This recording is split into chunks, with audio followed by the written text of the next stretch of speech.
Bonjour, merci de répondre à nos questions du blog Boris Galliae. Bonjour à vous et merci de venir me voir. C'est tout naturel. Il y a assez peu de médias officiels qui sont venus me voir depuis les petits ennuis à Sciences Po. Je suis un peu étonné même. Écoutez, on va faire ce qu'on peut à notre humble niveau. Donc justement, vous parliez de Sciences Po. J'aurais aimé que vous reveniez sur ce qui s'est passé ce week-end. Vous deviez tenir une séance de dédicace et vous aviez été un peu expulsé manu militari. Une affaire étrange. Une affaire étrange mais qui me permet à moi et aux gens qui s'intéressent à ce qui se passe en France de mieux comprendre l'état de déliquescence avancée de la France médiatico-politique, quand on sait que Sciences Po est l'école qui forme les élites politiques et médiatiques de la France depuis déjà pas mal d'années. Et je vais résumer vite fait parce que je pense que ça circule pas mal déjà et que je me suis déjà pas mal exprimé.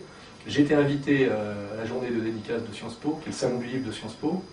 J'avais une invitation officielle, donc c'est-à-dire que des élèves avaient voulu que je sois là, ce qui prouve qu'il y a quand même des gens qui pensent à Sciences Po.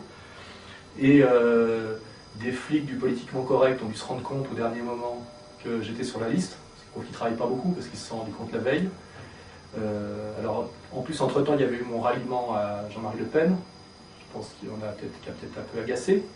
Enfin, je rappelle que le Front National est un mouvement légal, que Jean-Marie Le Pen était au deuxième tour des dernières présidentielles, qu'il y a pratiquement un Français sur trois maintenant qui va voter Le Pen. Donc je trouve étrange que c'est provoqué une volonté d'exclusion.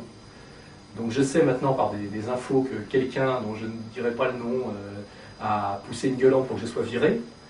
Mais ils n'ont pas eu le courage de dire on vous exclut du salon du livre parce que vous appelez à parce que vous êtes rapproché du Front National. Ça aurait été courageux de dire au moins, voilà, pas de sympathisants Front National, la journée dédicace de Sciences Po. Et alors pour me virer en douce, ils m'ont appelé la veille, je fais simple, pour me dire en gros on est embêté, il y a des menaces physiques qui pèsent sur vous. C'est-à-dire en gros c'est eux qui me font des menaces là. Ça veut dire en gros si vous venez vous risquez de vous faire casser la gueule. En disant vous savez que ça vous est déjà arrivé. Je faisais allusion à la ratonnade que j'ai subie il y a 2 ans dans une petite librairie du Marais. Là aussi, les médias dominants ont très peu parlé. Visiblement, il y a Redeker et puis il y a les autres. C'est-à-dire que si j'avais craché sur l'islam, je pense qu'un petit message d'insulte venu du fin fond de la Poméranie m'aurait valu les protections policières. Mais là, on peut me ratonner 1 fois, 2 fois, ça fait déjà 2 fois, me menacer. Visiblement, ça pose aucun problème. En tout cas, la direction de Sciences Po en douce me dit « Venez pas, c'est dangereux pour vous ». Je leur demande un mail de confirmation, parce que sinon ils auraient menti, sinon je sais comment ils font maintenant. Donc au moins j'ai et l'invitation et le prétexte de la désinvitation. Je suis venu quand même en disant si c'est une question de sécurité, tant pis, je prends le risque. Et là ils m'ont demandé de partir en disant que ma présence n'était pas souhaitable, sans avoir à le justifier. C'est genre, c'est monsieur Descoings et madame Maric qui ont décidé de me virer. Je sais qu'ils sont mariés femmes, et je crois directeur et sous-directeur, donc Sciences Po, je pensais que c'était une université française, mais enfin, visiblement, c'est une entreprise familiale. Donc je n'étais pas désiré chez le couple Descoings. Et ils m'ont fait expulser par la police. Alors moi, je crois que la police arrivait pour me protéger, puisque je suis menacé et que j'ai déjà été, contrairement à M. Redeker, plusieurs fois agressé, mes lecteurs passés à tabac, n'est-ce pas? Donc je croyais que la police allait venir me protéger, puisque quand même, je crois qu'on s'appelle on est en France, République française. Et là, les types sont arrivés à 8 avec les tonfards, c'est en tenue de combat, très vite, et ils m'ont sorti manu militari, et je pense que si j'avais insisté un peu plus, j'avais droit au cassage de gueule, au passage à tabac. Donc voilà, on en est là. On fait sortir par la police un écrivain qui était invité à Sciences Po pour dédicacer ses livres par les élèves, parce que la direction de Sciences Po estime que ce lieu il leur est réservé, ou réservé aux gens qui sélectionnent selon des critères, à mon avis, qui ne sont en plus pas définis. Donc voilà, il se trouve que grâce à la démocratisation de l'électronique, il y avait un jeune homme, je crois élève d'ailleurs de Sciences Po, donc je ne vais pas lui faire de tort en disant qui c'est, qui a filmé la scène et qui, scandalisé par ce qui se passait, m'a contacté en me disant qu'il mettait des images à ma disposition. Donc voilà. Donc pour ceux qui croient en plus que j'avais organisé le truc, c'est pas tout à fait ça, parce que les images, c'est un peu un cadeau du ciel là, que j'ai eu grâce à cet élève. Donc il y a quand même quelques élèves valables à Sciences Po.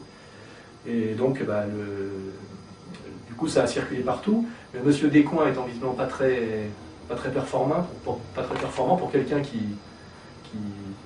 est censé former les journalistes et les futurs hommes politiques du pays, parce que une fois que j'ai été expulsé, il a fait dire par les hôtesses aux gens qui venaient me voir, parce qu'il y avait pas mal de gens qui venaient se faire dédicacer mes livres, que je m'étais décommandé, que je n'étais pas venu. Il s'est désisté, voilà. C'est-à-dire qu'en plus de ça, on me fait virer sous un faux prétexte, en me menaçant physiquement, on me fait expulser par la police parce que je viens quand même, et une fois que je suis expulsé, on ment, en disant que c'est moi qui ne suis pas venu sous un complot. En plus je suis mal élevé, quoi. Je n'ai pas répondu à l'invitation. Parce qu'au début j'ai reçu des mails presque agressifs de lecteurs qui disent on a fait 50 km pour venir vous voir, vous n'avez même pas eu la correction de vous déplacer et de prévenir que vous ne veniez plus, parce que c'était annoncé un peu partout. Et heureusement qu'il y a les images, l'email de M. Descoings, où il me déprogramme, enfin j'ai toutes les pièces, sinon c'était arnaque d'un bout à l'autre. Et donc là on voit bien ce que c'est que Sciences Po. Sciences Po c'est l'école de la censure et du mensonge. Et en plus si c'est censé former les futures élites médiatiques, c'est quand même une école d'abrutis, parce que le directeur là, il m'aurait laissé signer au 3e étage à côté des chiottes mes bouquins, personne n'en aurait entendu parler, alors que là il m'a fait une pub monstrueuse, je lui donne des leçons de communication, il faut qu'il vienne me voir, je peux peut-être donner même des conférences à Sciences Po, parce qu'il ne faut pas s'étonner que le niveau soit aussi bas en France, au niveau des élites politico-médiatiques, s'ils sont formés par Descoings et sa bande. On ne sait pas s'il faut rire ou pleurer. Éric Zemmour m'a appelé hier, il m'a dit je ne sais pas s'il faut en rire ou en pleurer. Ça dépend des moments. Vous parlez justement d'Éric Zemmour, donc il vous aurait appelé. Est-ce que vous avez eu d'autres messages de soutien, d'autres écrivains? Vous faites bien de poser la question. Sur place, au moment où ça s'est passé, alors il faut dire qu'il y a des étages à Sciences Po, donc tout le monde n'a pas vu la scène. C'est pas une grande salle, c'est plusieurs salles. Mais dans les gens qui étaient dans la salle, qui étaient les salles du rez-de-chaussée à gauche, la seule personne qui a trouvé mon expulsion scandaleuse et qui l'a dit, c'est Marie-France Garot, que je remercie du fond du cœur. C'est-à-dire, les autres ont regardé leur pupitre comme des bons petits VRP qui avaient la trouille qu'on ne leur renouvelle pas leur contrat. C'est pour vous dire le niveau global, enfin le niveau où on en est en France. C'est-à-dire que c'est trouille, lâcheté, mensonge, ça fait peur, parce qu'il y a même un écrivain qui m'a insulté en me disant que je foutais la merde et en gros que je le gênais pour vendre ses livres. Et ce qui est drôle, c'est que le type s'appelle Jean-Louis Chifflet. C'est un auteur de ma propre maison d'édition, qui avait très peur qu'on lui reproche d'être chez le même éditeur que moi, et qui est venu m'emmerder, faire son numéro, alors que je le croise chaque fois que je vais chez mon éditeur, et qu'on est soi-disant copains depuis 20 ans, et que finalement ce type-là, il vend des calembours frelatés au maître depuis 20 ans, c'est-à-dire qu'il n'est pas écrivain. Et finalement, quand je vois la liste des invités, finalement il y avait très peu de vrais écrivains, parce qu'il y avait Isabelle Alonso, enfin, c'est des animateurs de télé, ça, je veux dire, et moi qui suis un authentique écrivain, ben, j'ai pas eu le droit de dédicacer mes livres à Sciences Po. Donc la France marche sur la tête. S'il y a des gens qui ont peur du fascisme, je pense que là c'est le fascisme en acte, hein, parce que il y avait tout. Hein. Tout était illégal, parce que on m'a même intimé l'ordre de quitter la rue Saint-Guillaume. J'ai pas eu le droit de rester dans la rue. La police, vous verrez sur la vidéo, oui, la police m'intime l'ordre de quitter la rue pour trouble à l'ordre public, alors que c'est une journée ouverte à tous, puisque c'est une journée du livre. Donc j'avais tout à fait le droit d'y aller en tant que quidam. Hein. En plus, j'ai été invité comme écrivain. On m'a sorti des locaux alors que j'étais invité et on m'a obligé à quitter la rue. Je veux dire, toutes les lois, les principes de la République française sont bafoués, quoi. Ça fait peur, c'est-à-dire qu'il y a vraiment, le régime est inquiet et commence à perdre des pédales, quoi, parce que pour ceux qui croiraient que la dictature nous menace et que la dictature ça serait Le Pen, je pense moi aujourd'hui que Le Pen c'est un peu l'ange de la liberté, vous voyez, parce que c'est bon, la dictature on y est en plein là, hein, avec l'UMPS. Hein. Et d'ailleurs M. Descoings s'est vanté après dans une vidéo de m'avoir fait expulser par la préfecture de police. Hein. Il n'a pas du tout, ça ne le gêne pas. Hein.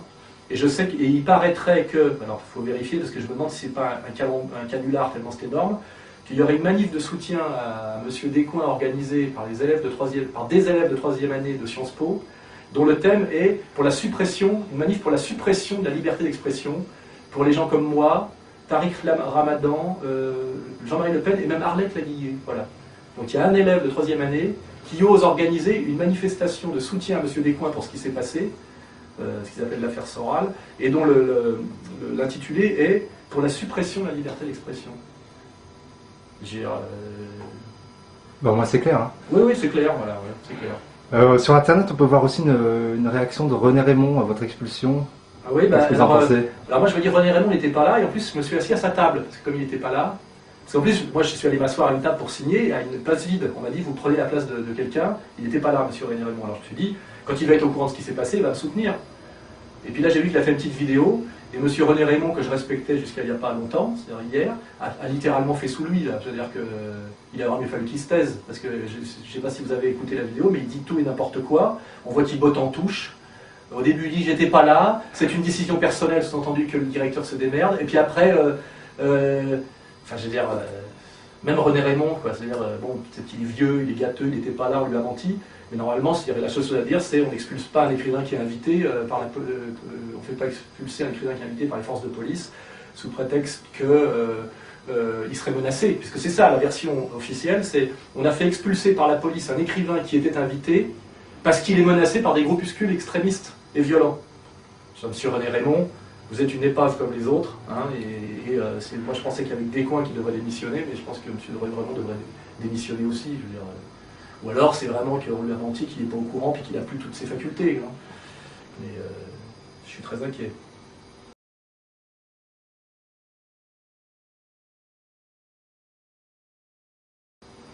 Alors, on va peut-être parler maintenant de ce que vous avez rendu officiel, à savoir votre collaboration avec le Front National. Oui, il y a peut-être un lien avec l'épisode précédent. Oui. Alors, comment un écrivain, parce que, bon, généralement, bon, un écrivain, c'est souvent en dehors des partis politiques.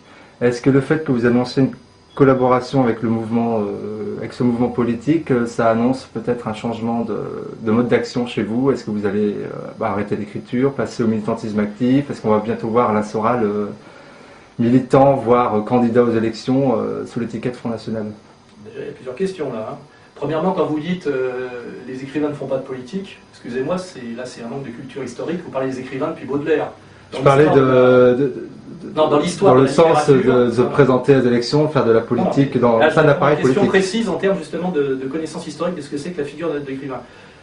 L'immense majorité des écrivains de la période classique sont des politiques et des écrivains.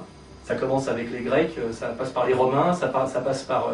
et c'est souvent même des politiques, des écrivains et des militaires.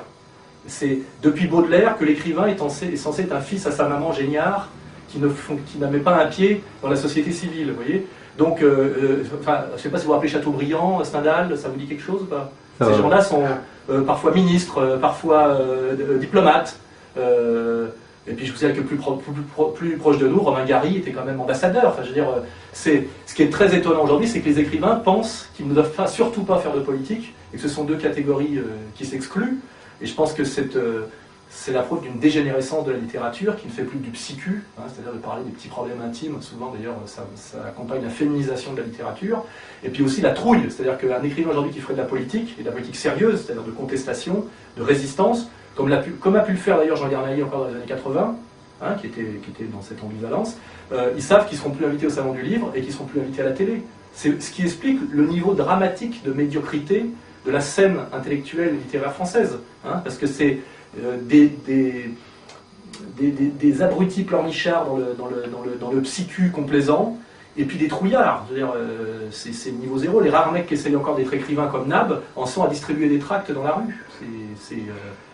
C'est affligeant. Donc, première partie de la réponse. Deuxièmement, j'ai écrit en 5 ans 4 ou 5 bouquins, Vers la féminisation, Jusqu'où va-t-on descendre, Socrate à Saint-Tropez, Misère du désir, Chute, éloge de la disgrâce, qui sont tous des livres politiques, où je fais un panorama, une analyse assez exhaustive et complète de la crise de la France et de la société occidentale. Une fois que j'ai fini ce constat, c'est que faire? Soit je me répète, ou je tombe dans la désespérance, parce que d'ailleurs je le fais dans Chute, puisque mon double Robert Gros meurt, c'est-à-dire qu'il se suicide avec... en pratiquant ce que j'appelle une forme de seppuku moderne, puisqu'il se fait sodomiser jusqu'à la mort dans un backroom du Marais, parce que finalement c'est la vraie métaphore de ce que peut être l'écrivain aujourd'hui, quoi. Hein, c'est le type qui accepte jusqu'au bout de se faire enculer totalement, dans tous les sens possibles, jusqu'à en crever, quoi, parce que on en est là. Donc, moi je suis allé jusqu'au bout du diagnostic, j'ai fait mourir mon héros littéraire dans mon dernier livre qui s'appelle Chute, éloge de la disgrâce, où j'ai bien fait je suis allé au bout de ma logique d'écrivain qui essaye d'agir par l'écriture.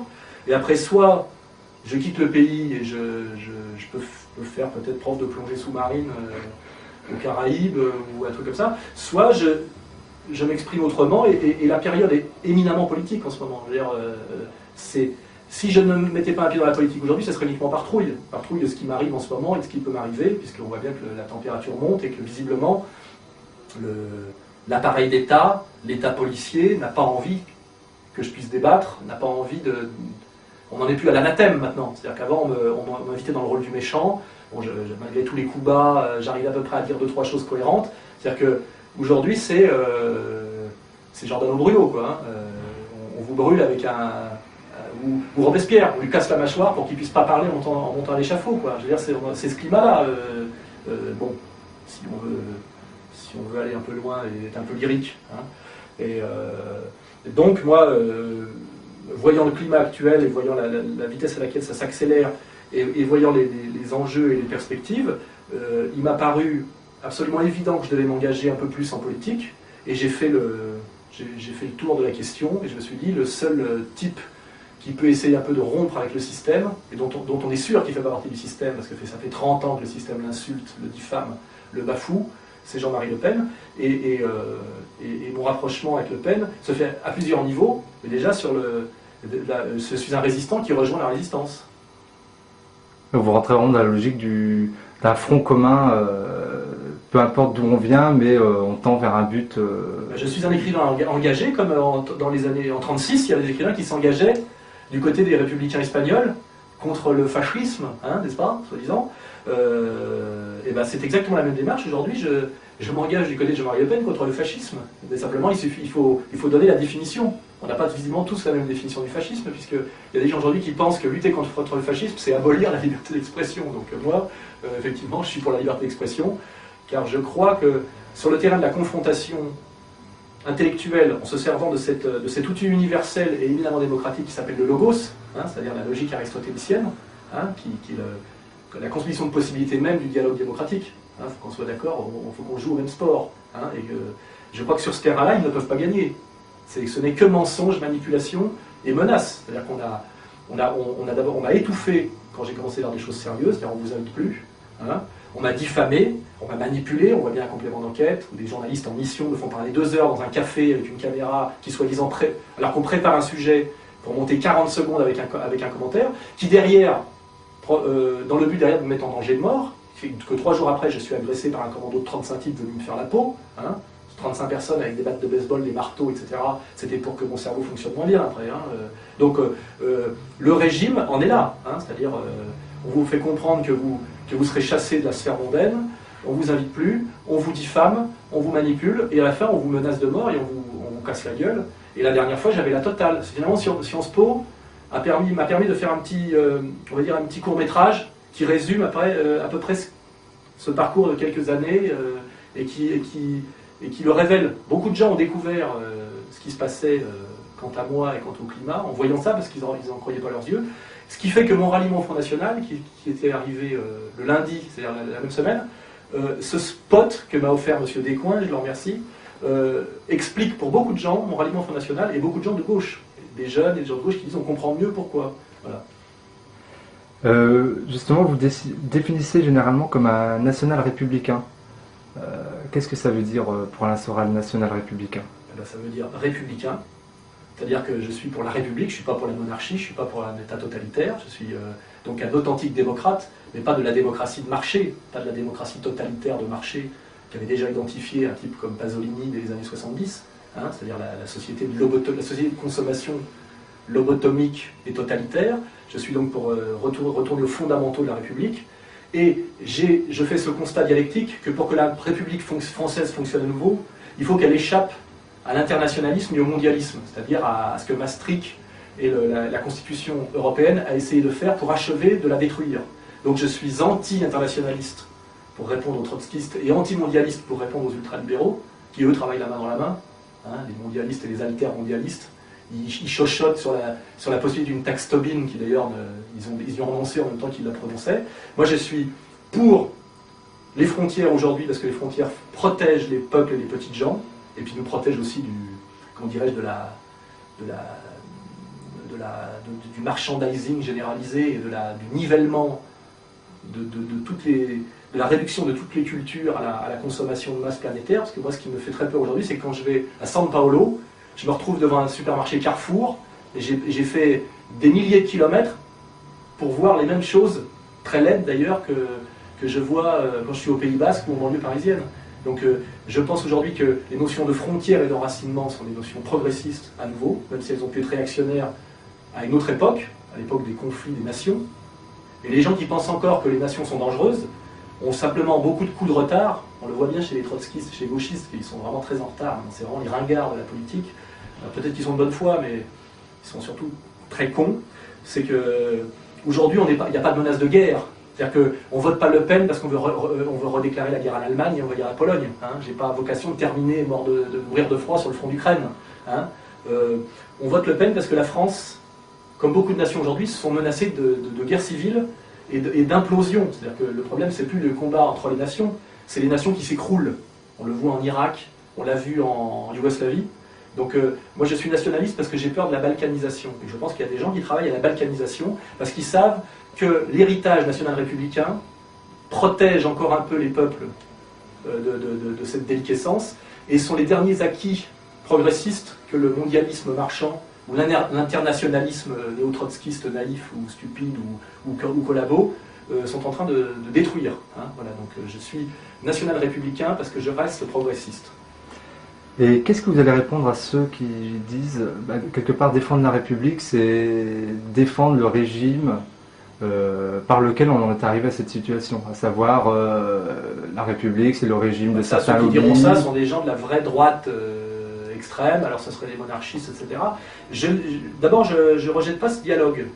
Je me dis effectivement, si on prend l'œuvre de Balzac, qui est l'œuvre qui a le plus finement critiqué l'histoire de la bourgeoisie, on aurait pu penser que Balzac était un progressiste, or il était un monarchiste. C'est-à-dire que son idée c'était, ça servait à rien de mettre en l'air l'aristocratie française pour qu'advienne le règne des marchands et des avocats menteurs, parce que c'est un peu... c'est d'ailleurs la vision qu'ont les républicains américains de la Révolution américaine, de la Révolution française. C'est une révolution d'avocats, c'est-à-dire c'est du baratin, en fait, c'est la bourgeoisie d'affaires qui vire l'aristocratie terrienne en manipulant le peuple sur des idéaux qui sont bafoués au moment même où ça se fait. Le seul qui a essayé d'accomplir la Révolution française, tel que moi j'en rêve encore, c'est Robespierre. Hein. Et c'est pour ça qu'on le traite comme un chien crevé et qu'il n'a aucune rue à Paris, je crois, et je crois qu'il a une impasse à Montreuil, alors que tous les traîtres à la Révolution ont des ponts et des boulevards et des avenues. Et ça, c'est un autre sujet. Je crois, moi, que la République peut être... la République citoyenne peut être saine et vertueuse, et elle renvoie à quoi? Aux Grecs, elle renvoie à Rome, elle renvoie à la critique que fait Rousseau d'un certain ancien régime, et elle peut, évidemment ça ne s'est pas très bien passé, là on voit bien aujourd'hui que certains royalistes effectivement, on aurait tort de les insulter, ils n'ont pas, donc leurs critiques sont pas si délirantes que ça, mais moi je ne suis pas pour le retour à l'ancien régime, non, je suis pour que la République soit ce qu'elle prétend être, liberté, égalité, fraternité. Et Marine Le Pen ajoute responsabilité. Et je crois que sur ce programme-là, on peut faire de la politique aujourd'hui. Sur la restauration de l'ancien régime, on n'est pas dans la politique, on est dans l'esthétique. C'est strictement impossible en termes de rapport de production.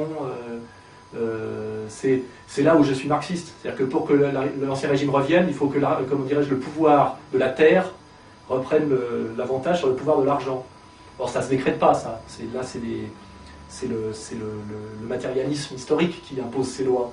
Donc là, je dis que les néo-monarchistes sont des gens très sympathiques et qui ont des idées très saines, mais ils sont ce qu'on appelle dans l'idéalisme. Et moi, je pense qu'en politique, on ne peut pas se donner des buts, on ne doit pas se donner des buts impossibles à atteindre. On doit mettre la barre le plus haut possible, mais pour pouvoir passer dessus. Si on la met trop haut, ça devient l'esthétique parce qu'on est sûr de ne pas y arriver. Donc, je dis, je suis national-républicain, ni plus ni moins, parce que je pense que c'est le mieux et le maximum que l'on puisse faire aujourd'hui en politique en France. Voilà.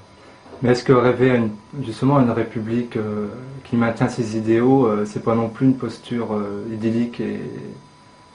La citoyenneté, l'égalité républicaine devant la loi,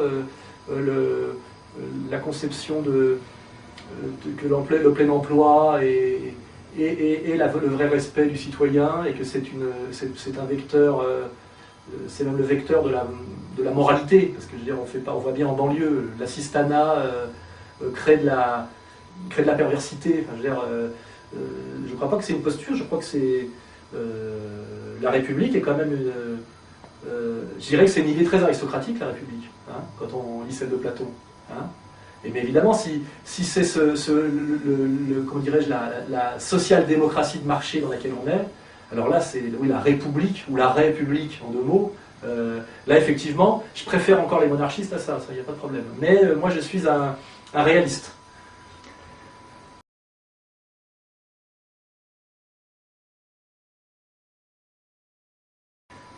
Alors cet été, vous êtes rendu en compagnie de Dieudonné au Liban. Oui. Alors vous avez fait une conférence qu'on peut trouver sur Internet.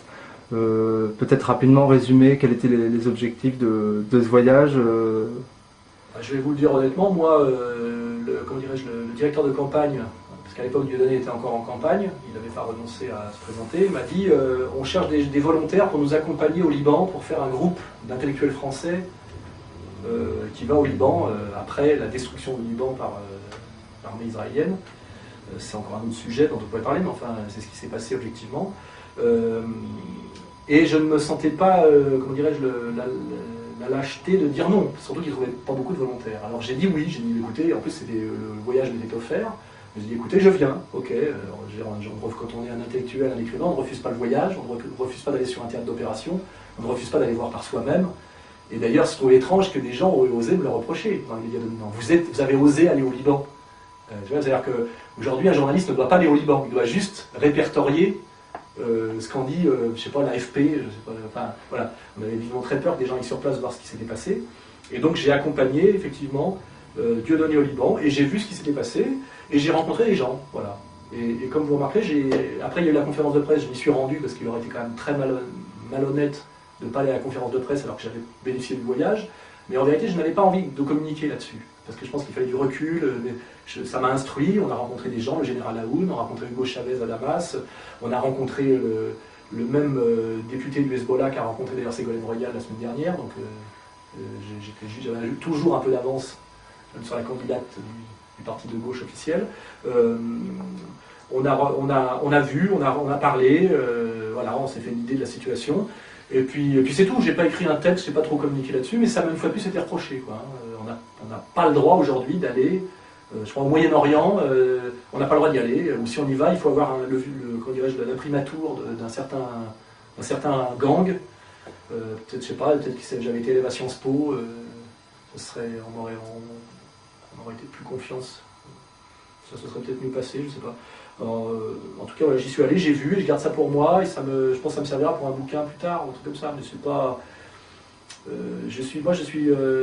c'est la France mon problème en ce moment. Bon, je pense que tout est lié, hein, mais je ne suis pas très très hystérique sur le Moyen-Orient. Je pense que de toute façon tout le monde a compris en gros ce qui se joue là-bas. Hier soir, il y a chez Tabi, je crois qu'il y a Gisèle Halimi qui a allumé Finkielkraut sur le sujet.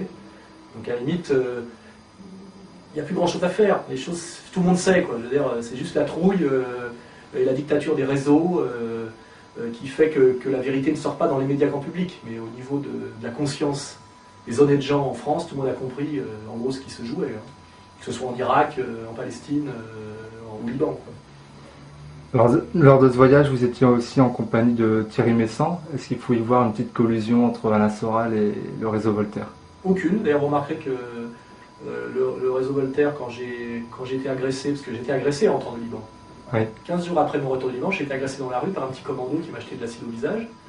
Quand même, j'attends toujours les résultats de l'enquête, hein, pareil. Vous n'avez pas une nouvelle de votre lettre à Nicolas Sarkozy? Si, je crois que quelqu'un m'a répondu qu'il prenait bonne note. J'ai eu aussi le maire de Paris qui a dit que c'était scandaleux. Non, mais je veux dire, on m'envoie des courriers, mais il ne se passe jamais rien.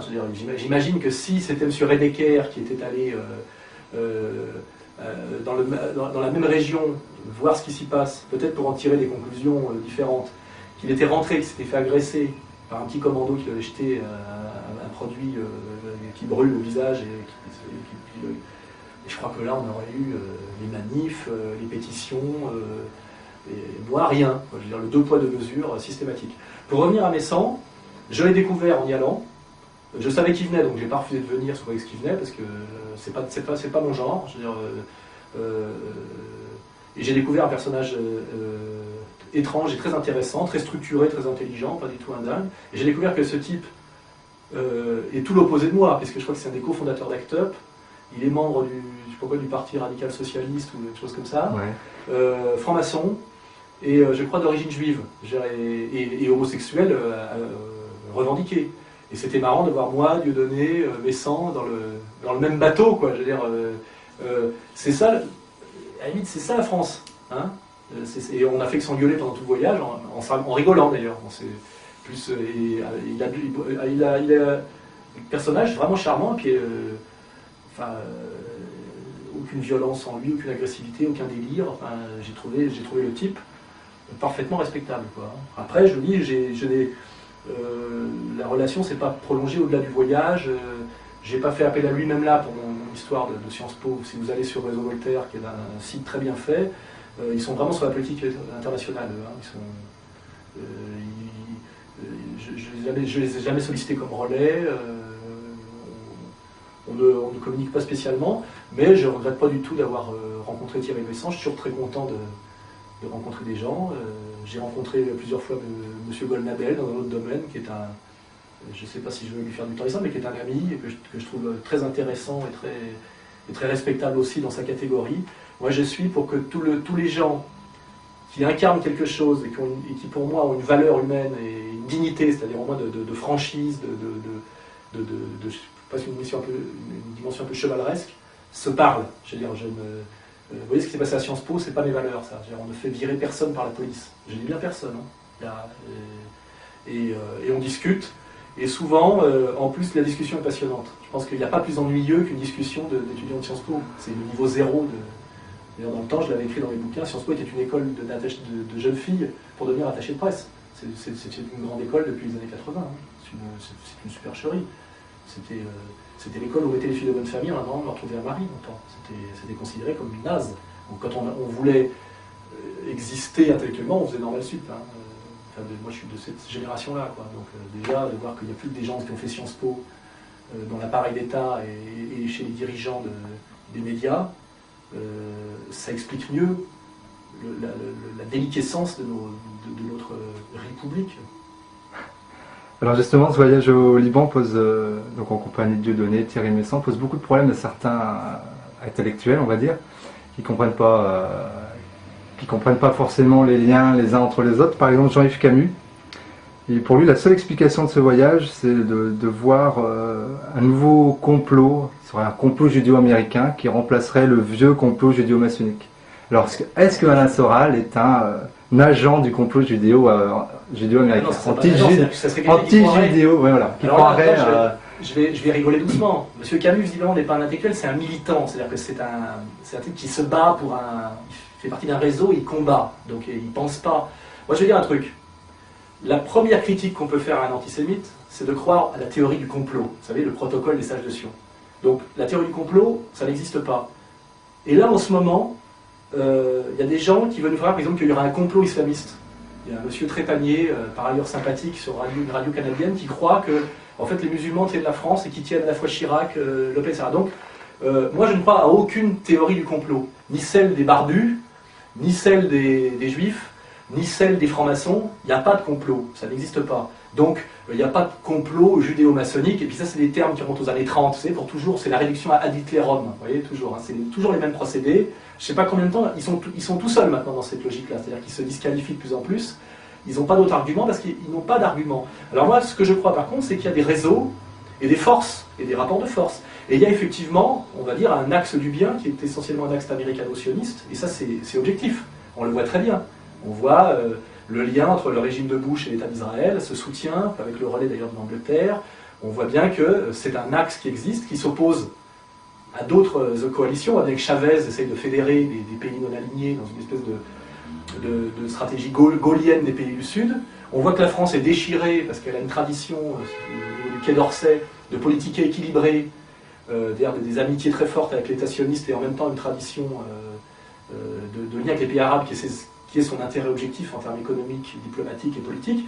Tout ça, ça s'appelle la réalité. C'est-à-dire, c'est des rapports de force, des réseaux, des intérêts objectifs, des alliances. Ça existe.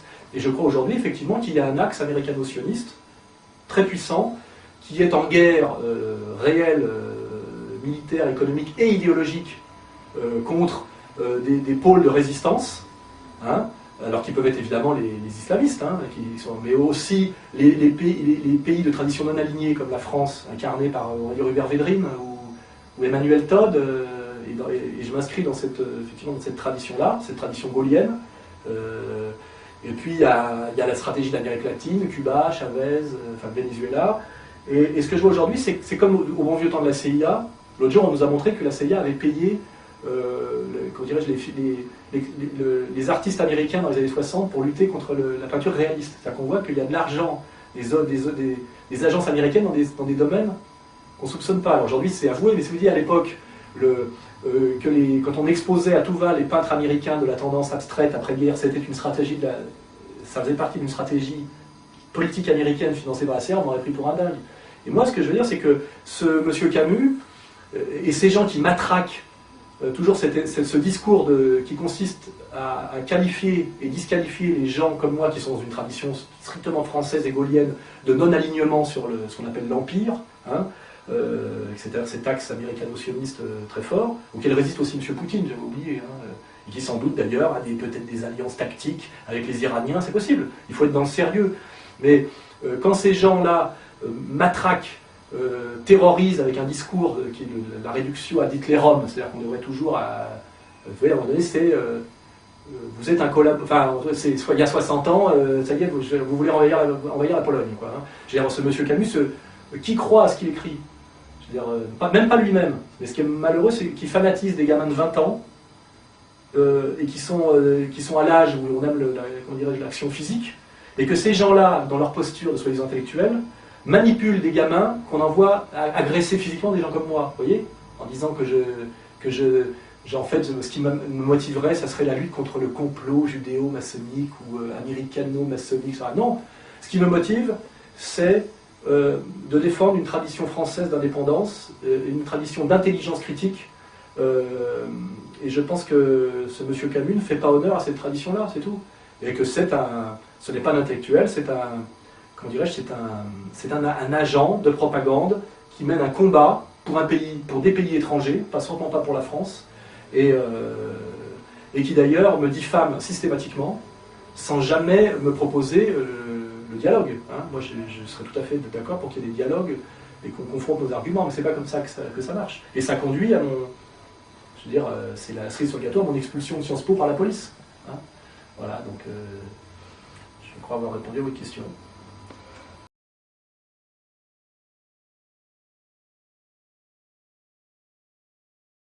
Alors vous allez soutenir la candidature de Jean-Marie Le Pen en 2007. Oui. J'aurais envie que vous fassiez un peu le tour des autres candidats.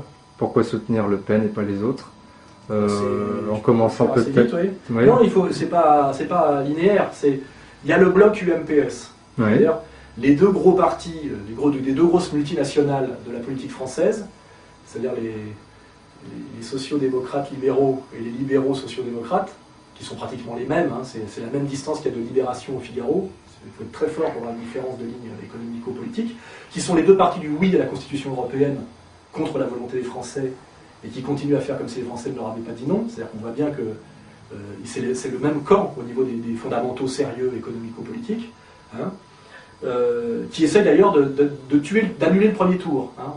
On est vraiment dans une logique d'américanisation de la politique française, où en fait on dit voilà, vous avez le choix entre Ségolène et Sarko sur un mode people. C'est vraiment l'Amérique qui est en train de nous bouffer là, à ce niveau-là, hein, en train de tuer ce qui restait un peu de sérieux de la politique française. Et donc qui sont les deux camps du oui à ce à quoi tous les Français ont dit non depuis quelque temps. Hein. Donc Ségolène, Sarko, qui sont quand même en tant que personnages politiques des nullités. C'est-à-dire que ça prouve bien que ça va très mal si on n'a rien. Si ces partis qui ont énormément d'argent et qui vont chercher de l'argent ailleurs, ça aussi on peut en parler, n'ont rien d'autre à proposer comme champion, une espèce de dame relookée en hôtesse qui chaque fois qu'elle dit quelque chose fait une bourde. Elle est encore allée au Moyen-Orient, elle est allée voir les gens du Hezbollah, elle leur a laissé dire des trucs. Enfin, je veux dire, elle a fait pire que moi, hein, et moi je suis pas candidat à la présidentielle. Hein. Elle s'est fait remonter les bretelles, je veux dire qu'on va rigoler pendant la campagne avec elle. Et l'autre, l'excité, là, qui Napoléon, qui un coup est libéral, un coup est pour comment dire, le capitalisme national, un coup il va voir Bush, le lendemain il fait le discours de Périgueux, qui est copié entièrement sur le discours de Valmy en plus, et puis qui, à la fin, avec toutes ces gesticulations, cette omniprésence dans les médias, puisqu'il a avec lui le capital et le capital, c'est-à-dire les médias et l'industrie, enfin et la finance qui sont d'ailleurs la même chose, et il nous pond le jour de sa déclaration d'entrée en campagne qu'il est pour la rupture tranquille. Ok. C'est bouffon. Je veux dire, voilà ce qu'on a, quoi. Je veux dire. Et autour, on a quoi? On a les rabatteurs de ces deux-là.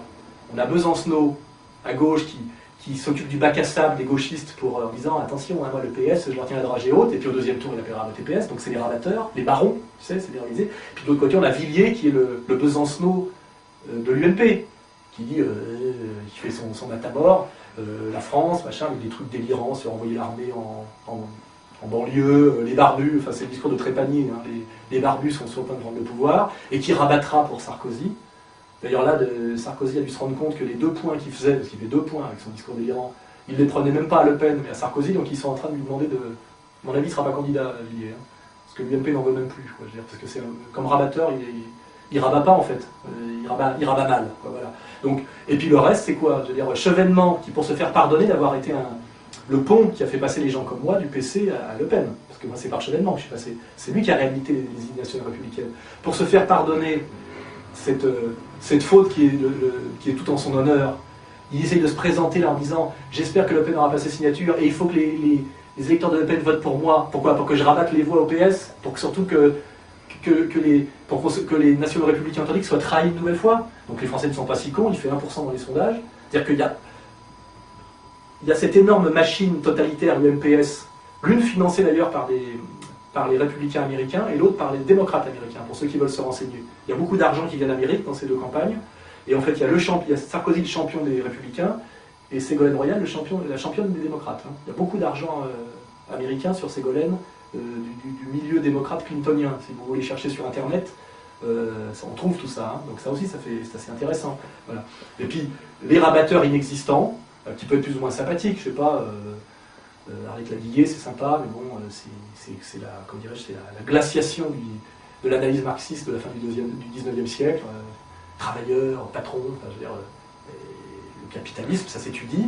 Il y a des périodes, capitalisme concurrentiel libéral, monopoliste d'État, monopoliste transnational. Je veux dire, il lui manque juste d'avoir étudié le marxisme pour être marxiste, Madame Ladiguier. Donc elle est très sympa, mais il n'y a pas de sérieux. Et le seul type qui, pour des raisons qui tiennent au génie français, et qui a démarré, c'est vrai, dans une droite qui ne me plaisait pas, qui a un bandeau sur l'œil dans les années 70, mais qui, après 30 ans de persévérance, de réflexion, de travail, de progression, un type qui n'a fait que progresser, aujourd'hui se retrouve avec le Astérix du village gaulois qui résiste à l'Empire romain. Vous voyez, enfin, là il se trouve que c'est pas l'Empire romain, mais c'est pareil, c'est la France contre l'Empire, et qui se retrouve à incarner la résistance, donc De Gaulle, et en plus, non seulement la résistance, mais de pouvoir faire sur ses épaules de type digne, et dont on sait au moins qu'il est frontal, quoi. Je veux dire que c'est un type, on sait ce qu'il dit, quoi.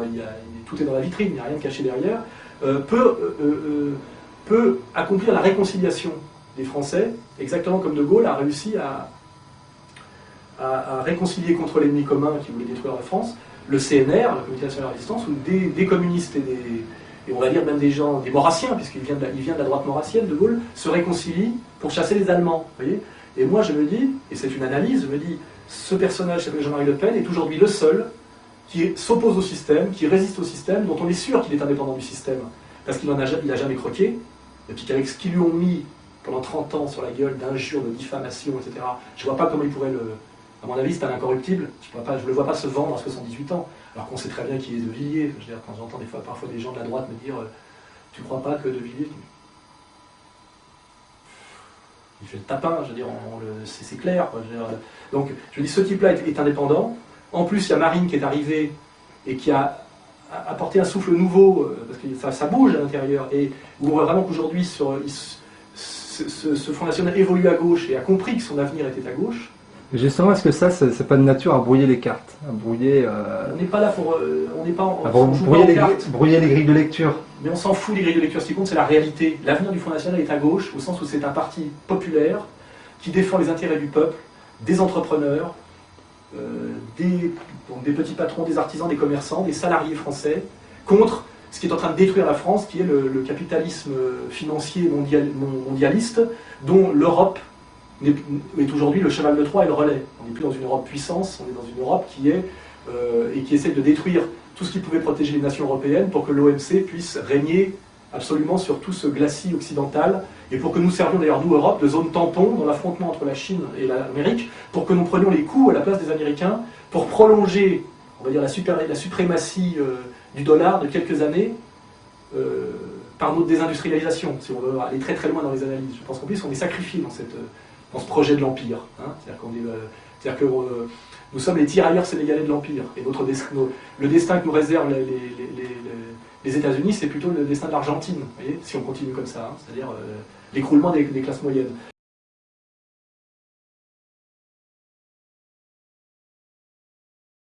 Donc, je pense que Jean-Marie Le Pen, avec sa fille et les gens qui s'approchent de lui aujourd'hui, ont compris que le destin naturel du Front National était de s'opposer à ça. Donc ça devient pour moi, sur des fondamentaux sérieux qui sont économiques et sociaux, un parti de gauche.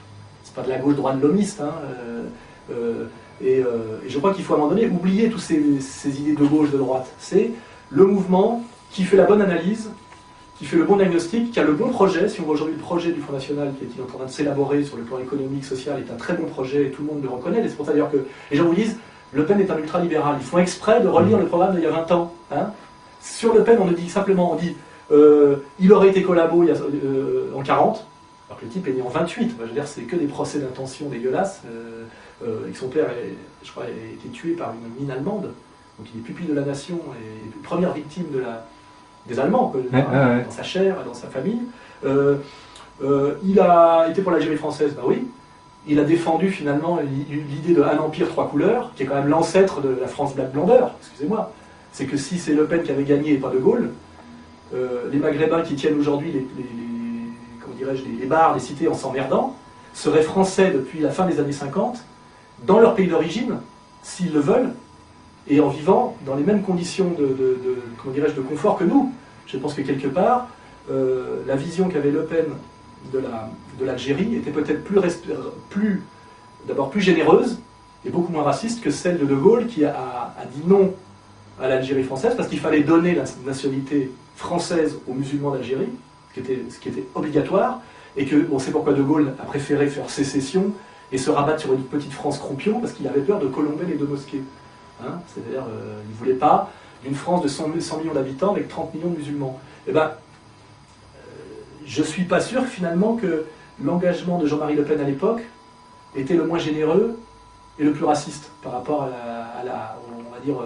au froid, à ce côté petit blanc finalement qui a habité De Gaulle dans son retournement, hein, de l'Est.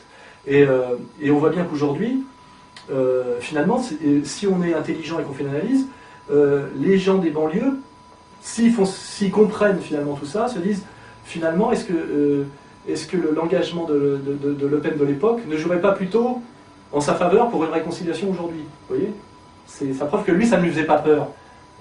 Une France avec des Français musulmans qui auraient eu la citoyenneté française pleine et entière. Hein, alors que là, on est quand même toujours avec cette ghettoisation des banlieues, cette relégation et ces assistanats dans une logique d'indigénat, je suis désolé. Hein. Je veux dire, et ce qui est dramatique, parce qu'on a des millions de gamins pleins d'énergie, pleins de volonté, et avec souvent une intelligence pratique énorme, dont on ne fait rien. Et qu'on paye pour qu'ils ne cassent pas trop. C'est-à-dire que c'est d'un point de vue économique, c'est catastrophique. Alors que demain, il va nous manquer des plombiers, des électriciens, que la vieille génération des immigrés d'hier, qui eux étaient venus apporter leur force de travail dans des secteurs nécessaires, comme les Espagnols, les Portugais, les Polonais, etc., ne seront pas remplacés demain. On va aller chercher des nouveaux Polonais pour travailler, alors qu'on a des tas de Français d'origine maghrébine qu'on paye pour être maintenus dans une espèce de névrose et de désespérance dans des ghettos, des lieux de bannissement qui s'appellent les banlieues, Parce que finalement, on n'a eu aucun projet pour eux, et on ne fait que mentir, subventionner, et leur dire en gros, et là je fais une parenthèse par rapport à la déclaration de M. Frech, vous voyez, pour vous, il y a quand même l'équipe de France de football. Ouais. Moi je pense que quelque part, la remarque de M. Frech n'est pas totalement idiote. Je me demande s'il n'y a pas une volonté politique de ne mettre que des noirs dans l'équipe de football, donc une discrimination positive, pour ne pas désespérer les banlieues, et que les banlieues se disent, ouais bah pour nous, c'est clair, il y a le sport de haut niveau. Alors moi je dis que cette stratégie est de la pure communication dégueulasse, parce que même avec les remplaçants, ça fait jamais que 23 emplois. Hein. Et aujourd'hui, on a géré depuis 30 ans les banlieues que par le mensonge, l'assistanat, et ce qui a généré ce climat de révolte, que je trouve totalement explicable. Et un des faits qui fait que je me suis rapproché de Le Pen, c'est que Le Pen, une des premières fois que j'ai rencontré, on a discuté des émeutes de banlieue, c'était à l'époque, il m'a dit « je les comprends totalement ». Voilà, le type il dit « écoutez, c'est des êtres humains, je les comprends totalement, je crois que j'aurais leur âge, j'aurais fait comme eux ». Voilà, le type me dit ça en privé. Et là je me dis « ce type est un être humain ». C'est pas ce qu'a dit Sarkozy, c'est pas ce qu'a dit Villiers. Et quelle est la différence à ce moment-là avec ceux qui rentrent de ce qu'on appelle un peu la culture de l'excuse? Mais la culture de l'excuse, on leur a vendu. C'est les éducateurs trotsko-gauchistes qu'on vend. Les mecs de banlieue ne sont pas sur une culture de l'excuse, naturellement. C'est leurs représentants. Vous croyez que les gens qu'on voit à la télé qui sont censés représenter les banlieues viennent des banlieues et parlent au nom des banlieues? On sait très bien qu'un type comme Malek Boutine ne peut pas mettre les pieds en banlieue. Les ni putes ni soumises ne peuvent pas y mettre les pieds.